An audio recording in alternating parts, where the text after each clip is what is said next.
సమాజంలో రోజు రోజుకు మానవ సంబంధాలు మంటగలుస్తున్నాయి. కుటుంబ బంధాలు దిగజారిపోతున్నాయి. తండ్రి సుపారీ ఇచ్చి కొడుకుని హత్య చేయించాడు. కోడలతో వివాహితర బంధానికి అడ్డు వస్తున్నాడని ఈ ఘాతుకానికి పాల్పడ్డాడు. కరీంనగర్ జిల్లాలో జరిగిన ఈ ఘటన సంచలనం రేపింది.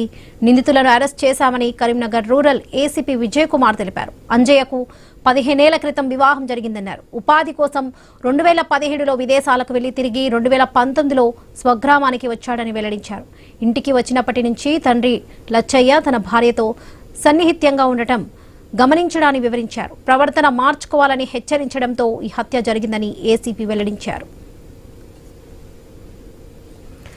వివాహితర బంధానికి కుమారుడు అడ్డు వస్తున్నాడని భావించిన లచ్చయ్య కోడలతో కలిసి హత్యకు ప్లాన్ చేశాడని పోలీసులు తెలిపారు. నెల రోజుల క్రితం కొలిపాక రవి అనే వ్యక్తిని సంప్రదించాడని వెల్లడించారు. హత్య చేసేందుకు ఉప్పరపల్లి కోటేశ్వరరావు మహమ్మద్ అబ్రార్తో రవి 3 లక్షలకు ఒప్పందం చేసుకున్నాడని వివరించారు. లచ్చయ్య 1,25,000 అడ్వాన్స్డ్గా ఇచ్చాడని పోలీసులు విచారణలో గుర్తించారు. అప్పటి నుంచి కోటేశ్వర్ అబ్రార్లు అంజయ్తో పరిచయం పెంచుకున్నారని తెలిపారు. ఈ నెల 2న కోటేశ్వర్ అబ్రార్ రవి కలిసి అంజయ్ను ఊరి శివార్లోని కెనాల్ వద్దకు తీసుకువెళ్లి మద్యం తాగించారని తెలిపారు. ఆ తర్వాత గొంతు నిలిమి చంపి మృతదేహాన్ని కెనాల్లో పడేశారని పోలీసులు నిర్ధారించారు.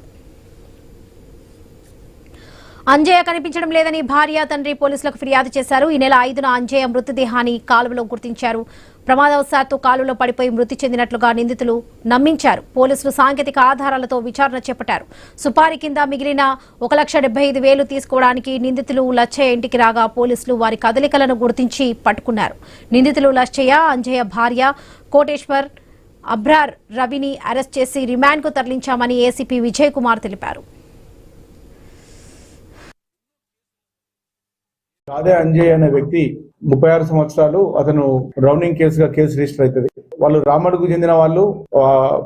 ముందస్తుగా మనకు మ్యాన్ మిస్ అయినట్టుగా కానీ వాళ్ళు ఎవరు వచ్చి మనకు దరఖాస్తు ఇవ్వరు. తర్వాత డౌనింగ్ అయిపోయి మనం బాడీ ఐడెంటిఫై అయినాక అప్పుడు కుటుంబ సభ్యులు ఐడెంటిఫై వచ్చి మా వ్యక్తి అని చెప్పి కేసు ఇవ్వడం జరుగుతుంది. కేసు ఇచ్చిన తర్వాత కేసు ఇన్వెస్టిగేషన్ లో భాగంగా వాళ్ళ యొక్క కుటుంబ సభ్యుల యొక్క ఫోన్ కాల్స్ మీద మనం అబ్జర్వేషన్ పెడతాం. 2-3 నెలల క్రితం నుంచి వెళ్ళి ఒక 2-3 కొత్త వ్యక్తులు మా కాంటాక్ట్ రావడము, రెగ్యులర్ గా వాళ్ళతో మాట్లాడము అవి జరుగుతుంటాయి.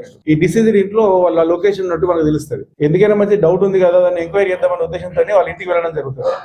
మేము మమ్మల్ని చూడగానే మా ఎస్ఐ రామడుగు చూడగానే ఇమీడియట్ గా వాళ్ళు డౌట్ పడతారు. డౌట్ పడి పారిపోవడానికి ట్రై చేస్తారు. ఇంట్రాగేషన్ లో తెలిసిన విషయాలు ఏమిటి అంటే అజయ్ యొక్క భార్యకు వాళ్ళ మామయ్య గారికి ఇద్దరికి ఇల్లీగల్ కాంటాక్ట్ ఉన్నదని, వాళ్ళ తండ్రి డిసీజ్డ్ భార్య ఇద్దరు కలిసి ఎట్లయినా ఇతన్ని ఎలిమినేట్ చేయాలి అని చెప్పి రకరకాల ప్రయత్నాలు చేస్తారు. అతన్ని పిలిపించుకొని 3 లక్షల రూపాయలకు ఇతన్ని చంపాలని చెప్పి ప్లాన్ చేస్తారు. గాదే అంజయ్ అనే వ్యక్తి